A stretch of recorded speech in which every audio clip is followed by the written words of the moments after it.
It's the radio guy, and welcome to the SWAC Zone. We are excited to get our basketball episodes up and at 'em. And before I introduce to some and present to others, I must first say Happy New Year to the Godfather, the Guru, none other than Coach Vann Pettaway. How you doing today, sir? I'm doing fine, sir. I'm happy to see another year, and I'm looking forward to this SWAC season. Yes, sir. Well, we got off and running. I always get a little confused at the start. I got used to the end on Thursdays, but those Mondays and Wednesdays kind of throw me off at the start of the season, Coach. Oh, yes. It's a little something different where they have to get, instead of playing in the first semester, they end up putting 4 games in 7 days, and that's just the nature of the beast. Yes, sir, and the nature of a beast, and we've gotten off to a somewhat good start. I guess you more than I would, but I'll take where I am right now. And I guess we'll start off, like I say, ladies first, and we'll go back to Monday. I'm so used to saying Saturday and Monday, but to our Monday and Wednesday episodes, Coach, and let you give us a breakdown on how things came out from your end. Okay, well, first up, we've got Jackson State playing Alcorn State down at Loma, Mississippi. And Jackson State came out on top 59-49.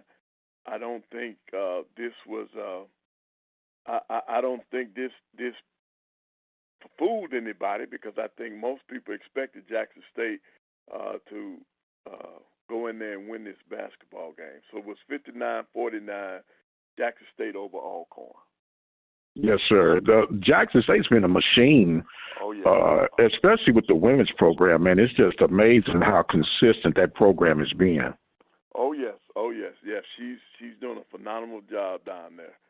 And yes, then sir. Next up on the docket, we go down to Montgomery, where Alabama State played host to Mississippi Valley State, and they won that game 76-65. Yes, sir. Valley being on the road again, and Alabama State just making sure that they win their home games, and they did that. Yes, sir. That's another consistent program from the women's side as well. All right, and then we journey on down to Tallahassee, Florida, where Florida A&M played host to Bethune-Cookman, the big rival game, and Bethune came out on top 85-50. I think that was a shocker. Yes, sir. Yes, sir. Yes, sir. No doubt. No doubt. And next up, we will go to out to Houston, Texas, where Texas Southern played host to Southern, and Southern won that game 70-62. Yes, and that was a seesaw game. Southern has a solid program on the women's program too. Carlos, I believe, Carlos has done a fantastic. Right. Carlos Funches, yes, he has. He's doing an outstanding job down there. Yes, sir. And then we'll bring it closer to home. Alabama A&M. Do we have to? Oh, I thought you were about to bring him up. Okay, no. I'm gonna say the best for last. Okay. Closer to home, in Huntsville, Alabama A&M played host to Arkansas Pine Bluff, and the Lady Bulldogs won that game 67-58. And yes, sir. A great ball game, went back and forth for a while before A&M was able to take control. Yes, sir. Yes, sir. And then, of course, we do have to come to your hometown. We're coming out to Prairie View. Prairie View played host to Grambling State, and Grambling State eked out a win of 66-60 over your Panthers. Yes, sir. Yes, sir. I always take them hard when we lose, Coach, but it was a competitive game. It really was a competitive game, and not that I underestimated Grambling, but Grambling has a pretty good-looking squad this year as well. Okay, well that's great, and it's going to be an exciting season all over the SWAC this year. And then that leads us up into our Wednesday night games. All right, on Wednesday night, Alabama State played host to Arkansas Pine Bluff, and they won that game 72-63. Alabama State defended their home court again. And then out in Houston, Texas, Texas Southern hosted Grambling State. Grambling won that game 76-69. And then back here in Huntsville, my Bulldogs played host to Mississippi Valley. They won that game 77-62. And that was a very interesting game. First half, it was close. The Bulldogs pulled away in the second half and won going away. And then back out to Houston, your Panthers found the right mixture, and they hosted Southern, and they won won that basketball game 55-52 over Southern. So in overtime, Coach. Right. Yes, right. sir. And might I add, came back from a halftime deficit, and it was like night and day. It was like they were sleepwalking for a little bit, and free throws. Oh, my goodness, Coach. I know as an old coach or a former coach, when your team is not making free throws, that just drives you crazy. That drives you absolutely crazy. So, and the Jags hit a last-second three-pointer to send that thing into overtime, but the Panthers was able to prevail. Yeah, that was good. That was good. So that took care of the women's actions on Monday and Wednesday. And we can venture over on the men's side. And on the men's side, there were some outstanding games. And we'll start out down in Lorman, Mississippi, where Alcorn played host to Jackson State. And Jackson State went in, and this would be considered an upset. They won that game 67-66. Yes. Landon Bussey is fantastic with all capital letters. But I was, like you say, impressed with Mo Williams able to come in and get Jackson with the tough road win. Right. I mean, with that being their rival game, that's a big win for Mo Williams. So he's got things headed in the right direction. All right, and then we'll go on down to Tallahassee, Florida, where Florida A&M hosted Bethune-Cookman. And lo and behold, Bethune-Cookman won that game 67-59, and that has to be one of the early upsets. Yes, sir. No doubt about it. And we'll trickle on over to Houston, Texas, where Texas Southern played host to Southern. Southern came into Houston and won that game 77-76.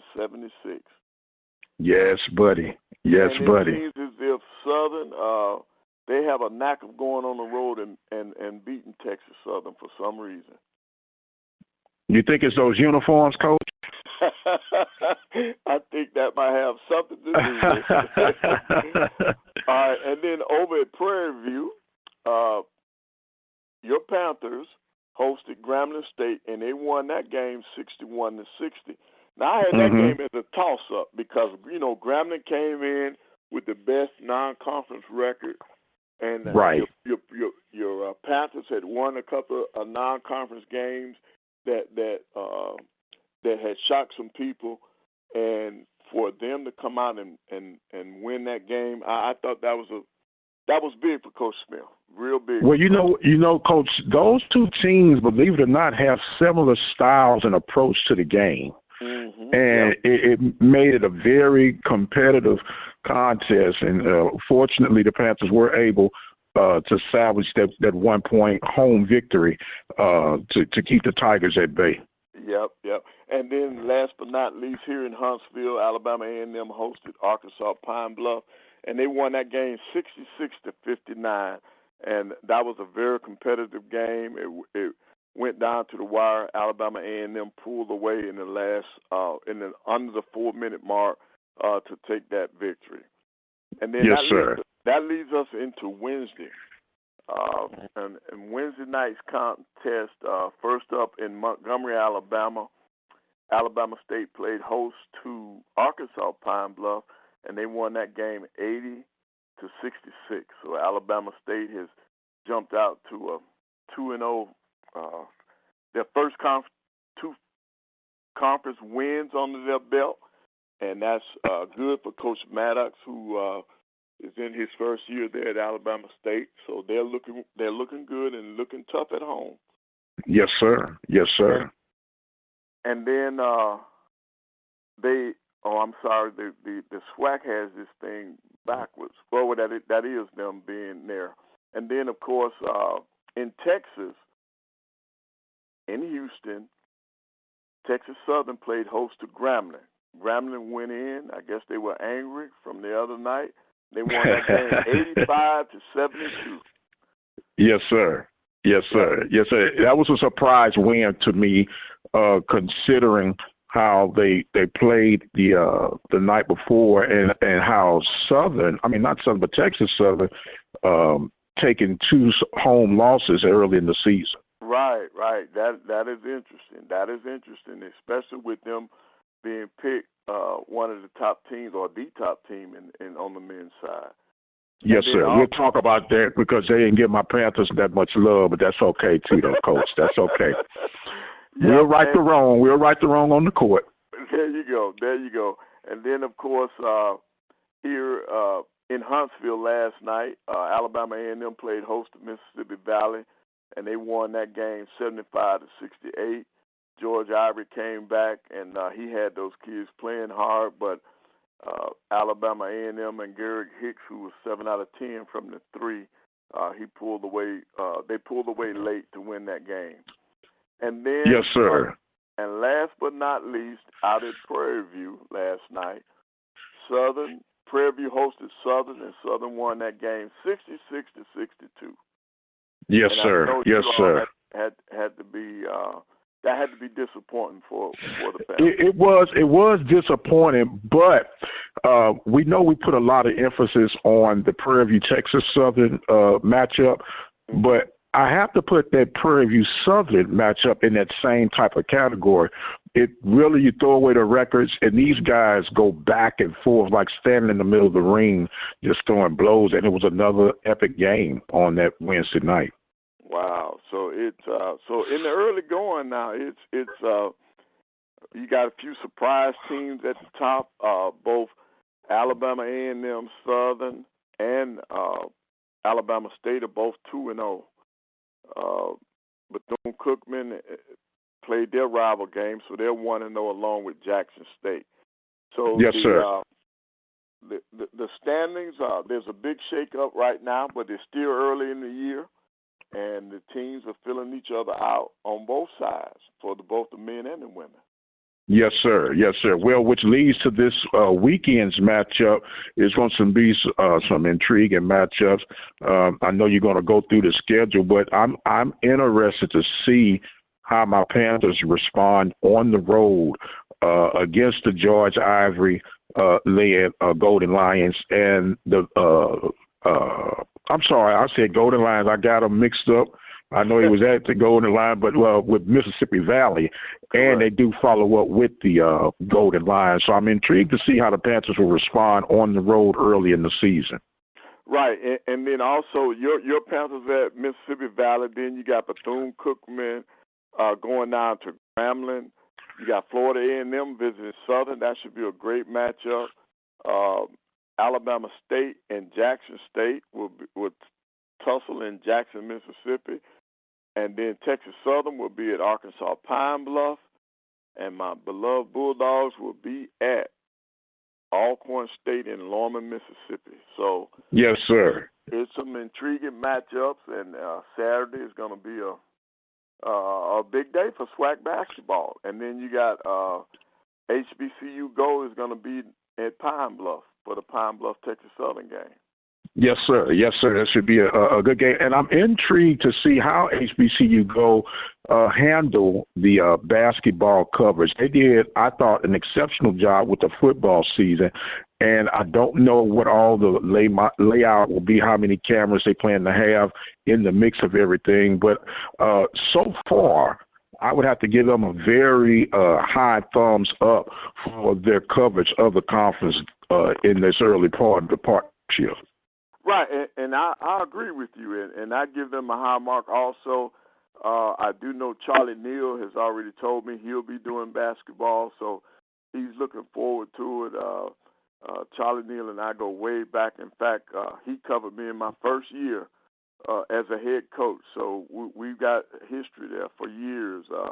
He was able to come into Huntsville and do our games. And so I'm looking forward to seeing him around the SWAC.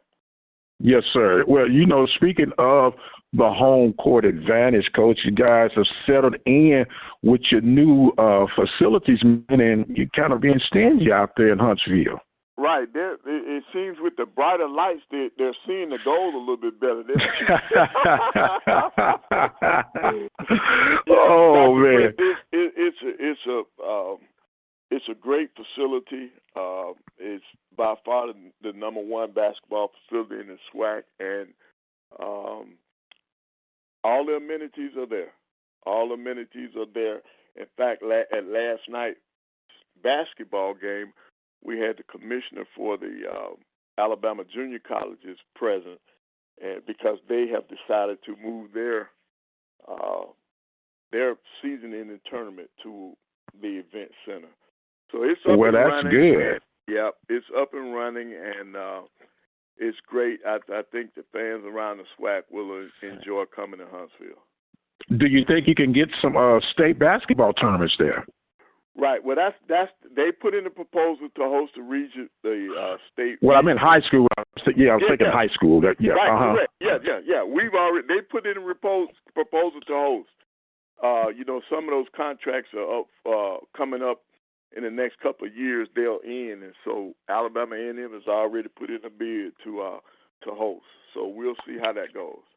Yes, sir. Yes, sir. I know it's an exciting time with there. And all I say, Coach, is just treat us nice when we get there. I'm talking about my Panthers now. Whatever the outcome's going to be, we'll be okay with the outcome being what it is. But just treat us nice when we get there. Can you do that for me, Coach? Oh, yeah, we'll do that because Coach Smith has found a way to get in Huntsville and get out. So I expect your Panthers to be playing their best.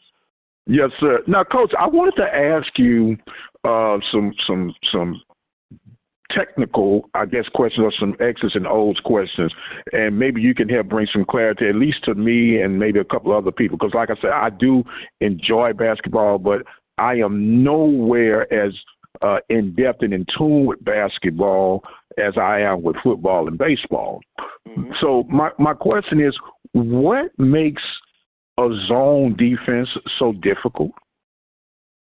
Well, because you're taking away driving angles. See, basketball is about angles, and when you play zone defense, a lot of times the defenders are at the angles that you need to take.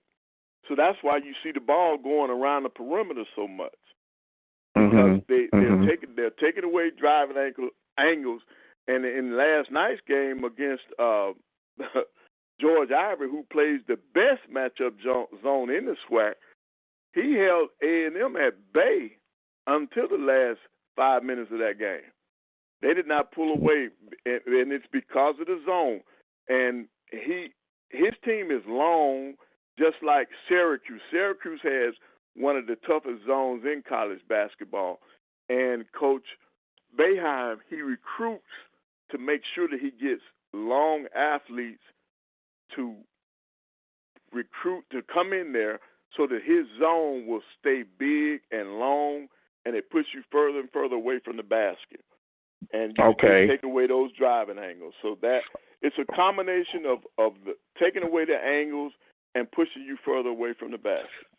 Okay, now does it matter if it's a 2-1-2 or 1-3-1 zone, or what's the difference of playing either one of those type zones? Well, I think that the zone is going to depend on your personnel. If you got the right, everybody can't run a 1-2-2 now, because if you don't have the right personnel, that shrinks the floor. You want to spread. You want to expand the floor. You want to push them out. So most people play the 2-3 or the 1-3-1. And that gives you more floor coverage. Okay. Well, see, that's why I lean on you, sir, because I'll be the first to admit where I might struggle. I can tell you how to put some wires together for a radio broadcast and things of that nature. But you do know, and it seems like teams, I guess, are struggling with that zone because most of these guys are not as prolific at their shooting on the outside perimeter as they one point of time used to be. And so I guess everybody has become a highlight reel, but I guess it's kind of moving back to that now, though, huh? Right, and see what happens is you can't. It's hard to penetrate some zone. If you got good athletes, it's hard to penetrate, so you're not getting in the gaps. You're not creating 2-on-1 situations where you can get a shot up. So to go against a zone, you got to have good crisp ball movement on the perimeter, and you got to go play inside out. In other words, you get the basketball in. When they collapse, you kick it out, and your shooters have to be on that night. You got to be able to knock down some shots. Because because we Alabama A&M did not make Mississippi Valley come out of that zone until the last 5 minutes of the game. Okay.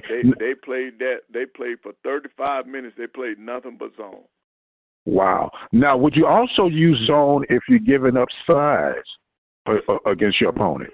Well, you can, and you use zone also. A smart coach will use a zone. If I run across a team that cannot shoot from the perimeter, I'm not going to be out there chasing them and letting them get driving angles. So we're going to sit back in the zone, and we're going to force you to shoot from the outside, because we have seen that you cannot hit enough shots to beat us from the perimeter. Okay. Now, and when it comes, I guess, to playing, I know we're in the middle of conference play now. Is that zone more or less the approach when you play when you play your non-conference schedule? No, you better be trying to work on your man-to-man stuff.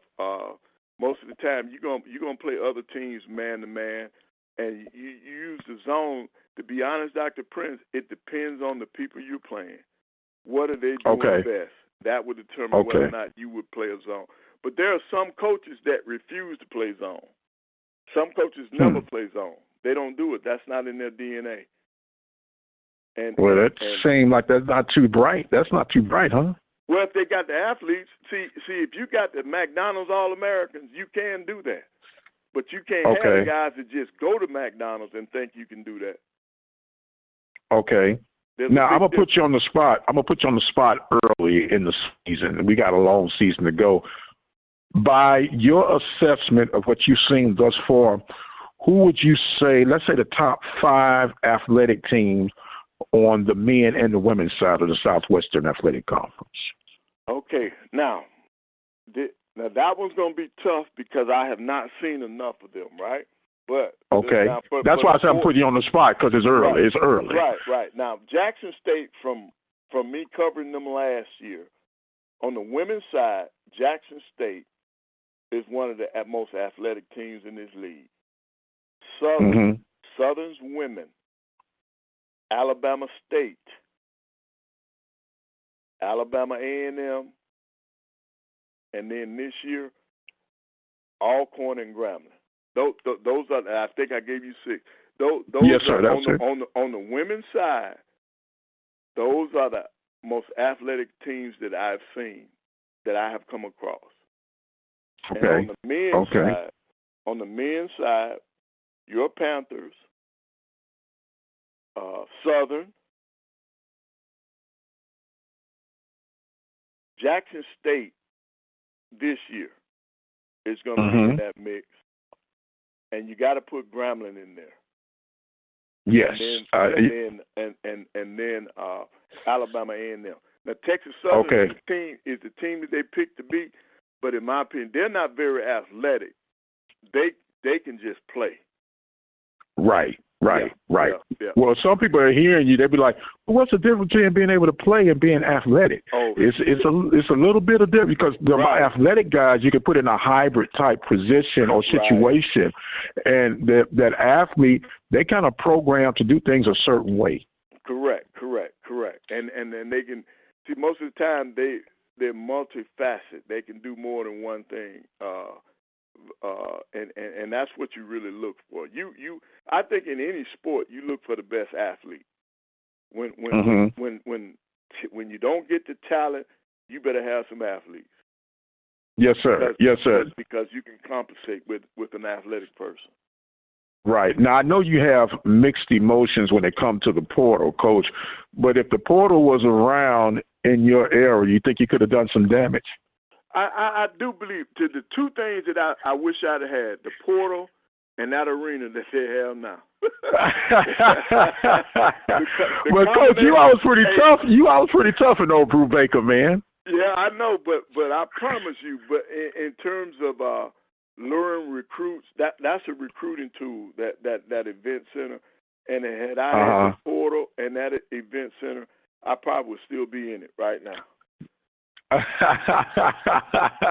So that had to drag you away, Coach? Yep.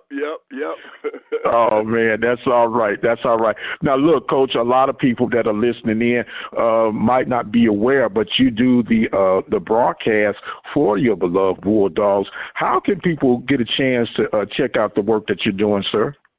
Well, they can pick us up. We're on the YouTube channel. We Alabama A&M's YouTube channel. All you have to do is go to AAMU.edu and go to the athletic page, and all of our games are there. All of them, and so you guys don't have the radio present. You just do it all by way of YouTube. Correct. We do not. No, they still have not done the radio, but brought the radio back. So it's all YouTube for our home games. There's nothing on the road, but all of our home games you can tune in. Okay, that sounds good. Well, you know we're going to be plugged in when the old Panthers come in town, sir, to try to give you a homecoming record, you know. But I know it's going to be a tough battle to get things going on. And I know that you also are huge when it comes to the NBA, and I'm just going to throw this young man's name out, because as great of a starter he got off to, he's injured yet again, and that's Mr. Zion Williams. What's the problem, Coach? I don't think he's restructured his body yet. I think he's got to put more. He's got to invest more into his body, and that hasn't happened yet. It's going to take more than just one off season. I think if he continues, he made progress this past off season. This was not enough. So that he needs to get on the LeBron program. Right. Well, LeBron or somebody, because the one he's on is not getting it. The one he's on is not getting it. Yep. Wow. Well, it's a tragic, man, because you can see the burst of greatness that's within this guy, but every time you think he's about to do something, he comes up with another injury. Yep. And that's sad. And that's sad. Very sad. Very sad. You know, and we're not going to make mention about those guys out of Brooklyn. Well, what a turnaround. 12, hey, look, they put 12 in a row, and they lost last night, but they're playing, and I guess what they're sending a message. They're saying that we're here now. We're here. And they're only going to go as far as Kyrie is going, as long as his sanity is there. Yes, sir. Yes, sir. Well, I think he's clever like a fox, Coach. I really do. Yeah. I think he's clever like a fox, and we'll see. We'll touch bases on that NBA, of course, but our focus is going to be that Southwestern Athletic Conference. And, Coach, you know I really appreciate you each and every time. And, customarily, sir, I want to give you some closing thoughts and comments, my friend. Well, Dr. Prince, I just want to encourage you to continue in 2023 doing what you do, because it's sorely needed. And I'm here for you, and keep up what the master has given you to do. Yes, sir. I will receive that accolade and the assignment as given, sir, and let you know we're going to give it all that we can until I can't do it no more. As Popeye, you would say, enough is enough and I can't stand no more. I'm going to keep it on the grind. He is the guru of basketball here at the Open Mic Broadcast Network, Coach Vann Pettaway. I am the radio guy, Dr. Mike Prince. We are going to take a quick pause for the calls. We'll be back with more of the SWAC Zone right here at the Open Mic Broadcast Network. Don't go anywhere. We'll be right back. A Rocket Movers and Storage, located at 3354 Yellowstone Boulevard, Houston, Texas. Be sure to contact James Woods at 888-545-0658. If you're looking for movers, a place to store your items, or if you need both, our good fellas at A Rocket Movers and Storage can get you a 2-for-1. So head on down there now. That's A Rocket Movers and Storage, and let them know that the Open Mic Broadcast Network sent you. Also, be sure to listen to the Mike Prince Show daily by subscribing to our YouTube channel at the Open Mic Broadcast Network. The Mike Prince Show, dissecting Prairie View athletics and all news and updates surrounding the Southwestern Athletic Conference. And again, you can check out the show daily by subscribing to our YouTube channel at the Open Mic Broadcast Network, the station designed with you in mind. And welcome back to the Sports Zone. This is the radio guy, Dr. Mike Prince. We are fortunate to have on the line with us right now the newest head football coach for the University of Arkansas at Pine Bluff, Alonzo Hampton. How you doing today, Coach? Doing great. All right. Well, look, let's say welcome back to the SWAC. A different hat that you're wearing, man. So give us the journey for those who might not be accustomed to Coach Hampton and how you ended up back, they call it, on the bluff, the other bluff. Well, obviously, I was here from 2006 as a volunteer coach under Coach Mo Forte. And then, obviously, a year after that, Money Coleman became the head coach. And then I actually worked my way up from a defensive back coach. Money promoted me. Coach Coleman promoted me to the defensive coordinator. And obviously, I did that for a couple of years, and I had the opportunity to leave here and went to Western Kentucky University, worked my way up there. We won a couple games and got to the first bowl in the history of the program. And obviously, from there, you just kind of take off. Ended up at University of South Florida as a defensive back coach, special teams coordinator. We won 11 games there. Then had the opportunity to go out to Oregon as an analyst. And then for 6 months, then we had an opportunity to come back to Florida State, I was a special teams coordinator. So obviously, I tell everybody that Pine Bluff has been great to me, and then it allowed me to grow as a coach. That was my first college coaching job, and so I would think I took the lessons that I learned here, all of the knowledge that I had, and moved forward. And now I'm just excited about being able to come back home to a state that has basically, grew up in, to come back and give back to a great university. Yes, sir. Now, when you talk about the various locations that you've been, and people have a tendency to forget that this business of coaching, if you want to move in the right pattern, it's going to require you to wear several hats in different locations of various different conferences. So when, people are getting the latest uproar, and I'm right now somewhat referring to the advancement of Deion Sanders from the SWAC to Colorado, but that's almost part of the process, and it's particular for the modern-day coaches. Is that not right? Absolutely. And I tell people this, the thing about it, it's only one Deion Sanders, and what he has done in this short time coaching college football. But as we all know, he's been coaching his whole life since he got done playing. And so obviously you have a lot of guys like me that probably have been doing it, under the table, and not quite at that level because you don't have that notoriety. But it's a lot of great coaches out here that kind of move up slowly. I tell people, I think about the Jerry Macks of the world. Jerry Mack and I was here together. He was the offensive coordinator at Pine Bluff, and I was the defensive coordinator. So we've been at it a long time. And he went on to become the head coach at North Carolina Central and win 3 MEAC championships. And now he's at the University of Tennessee as the running back coach. So a lot of times when you get in this business, people kind of forget that it does require a lot of hard work and sacrifice. You move your family from one location to the next. Sometimes you move and your family don't move.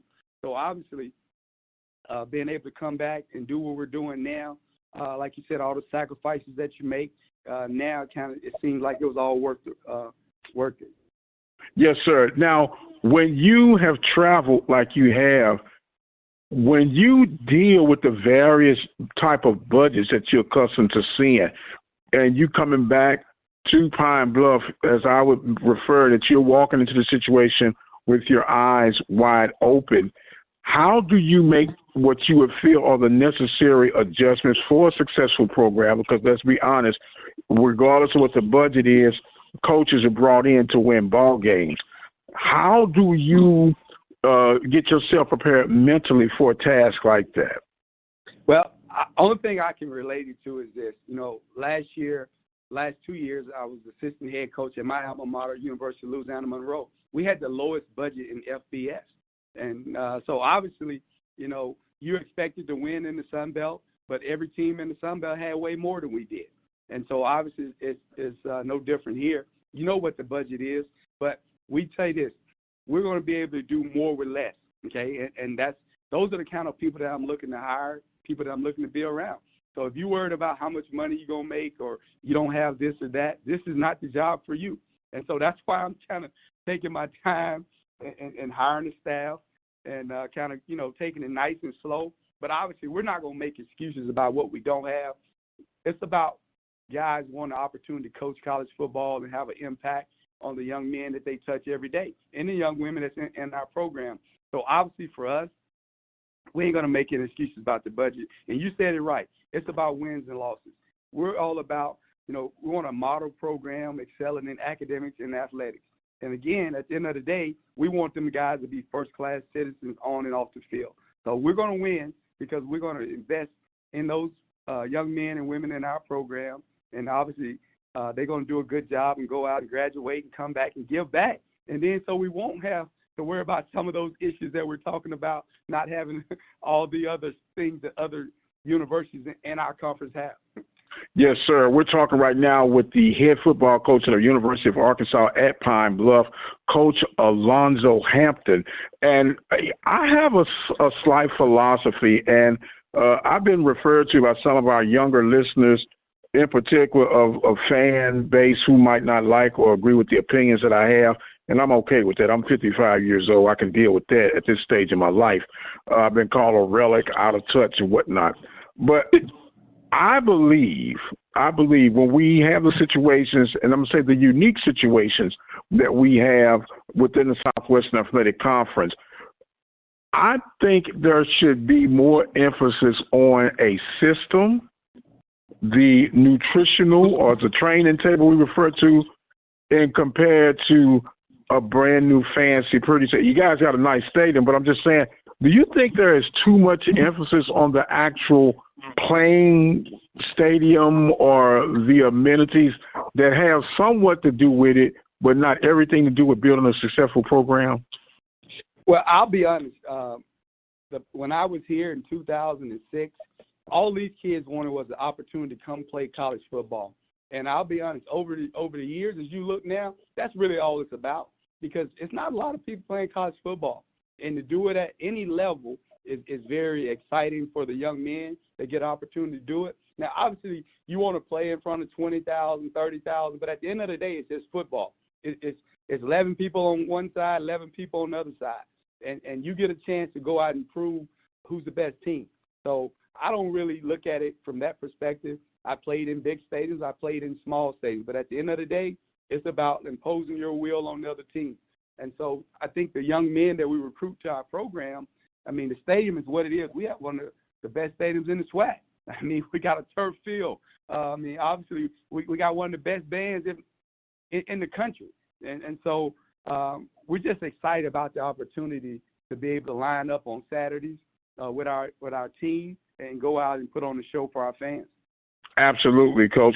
Now, I heard you say that you're taking your time on building your staff and don't know if you're going to have much hands on the OC or DC part of things, but what is your preferred offense and defensive scheme that you would like to try and run, and why?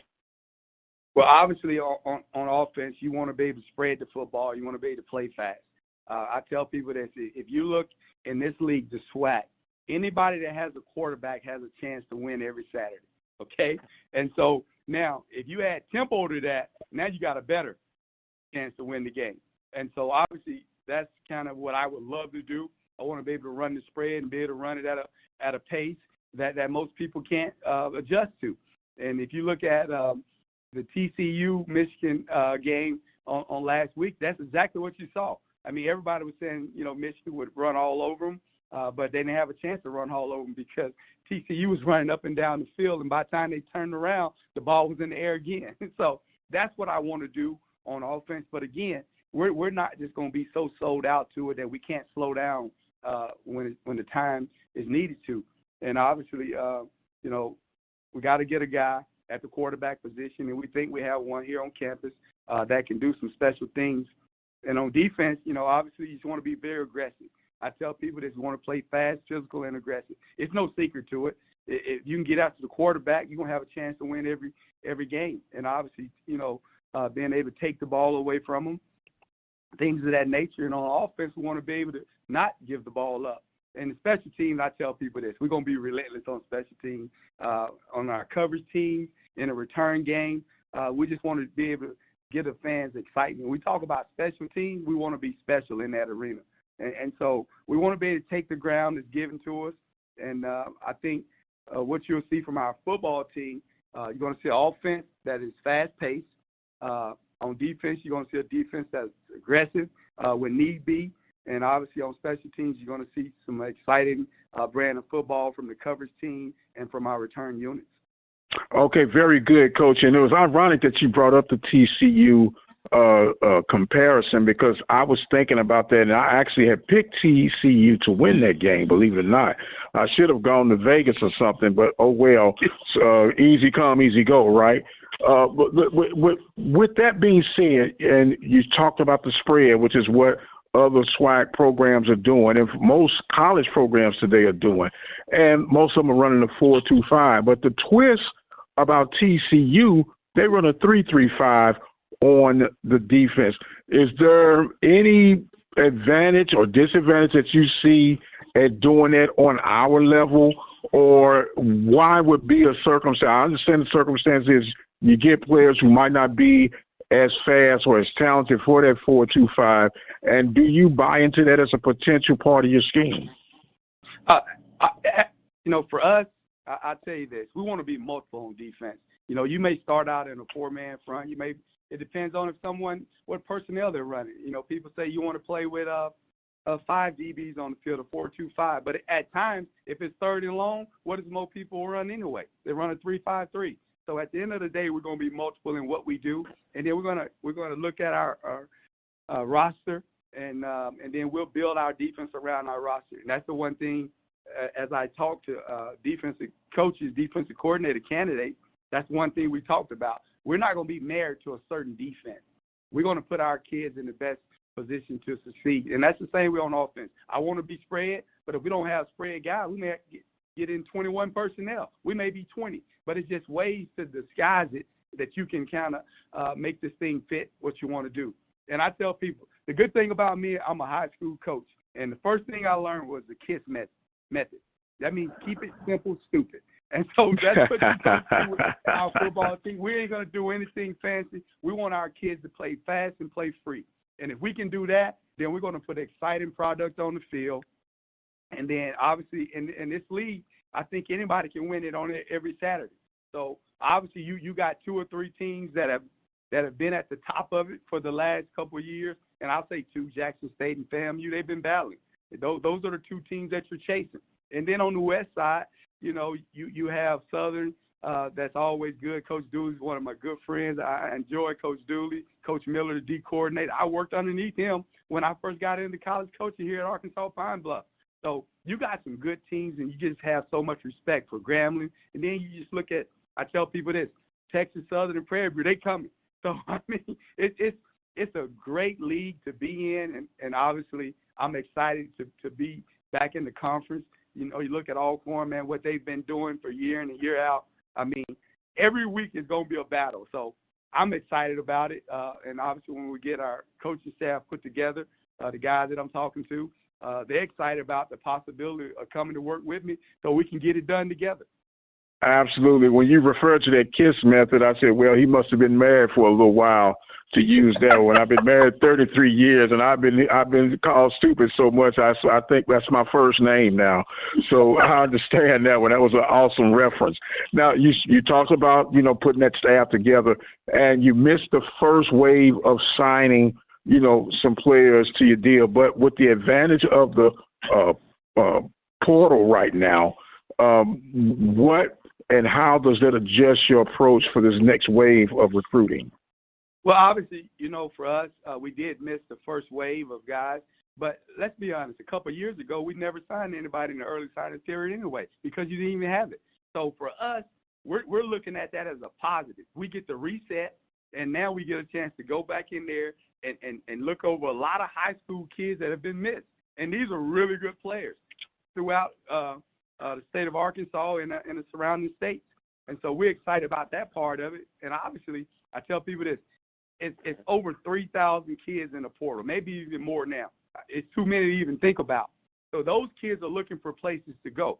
And so you'll be able to get some good kids out of the portal if you need them. And we don't want to go all portal guys.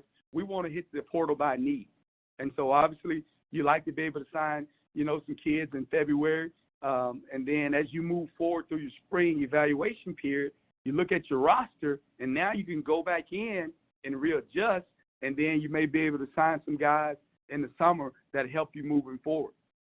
Yes, sir. The portal is an awesome thing, but I always throw that caution flag, buyer beware. You could end up with fool's gold sometime, and there's a reason why you have so many guys in the portal. So you have to be very selective on how you go with that approach. And I like what I'm hearing. I'm liking the energy that you got, Coach. You're coming with a lot of energy, man, and I'm really appreciative of you giving us an opportunity to introduce you to our listening audience and to the rest of the SWAC listening audience. And I want to ask you this, man, make sure that you don't be a stranger to this show any longer and that you'll come back and visit with us, man. Well, I heard you were the legend, so I'm glad you just called and wanted me to talk to you. So I'm excited about it. And at the end of the day, it's about uplifting our people. So I'm glad to be back here in the SWAC. And, again, I just want to mold young men. I want to make a difference in this community. And then the people that I touch every day, from my coaching staff all the way down to the support staff. I want to be an extension of our university, of the chancellor. And, we tell everybody this. We want to be able to recruit great young men, retain them, and make sure they graduate. Hold on one second. I got to stop this alarm, Coach. Hey, Google, stop alarm. Okay, I'm sorry about that. Picking back up. Well, you talking about a legend, Coach.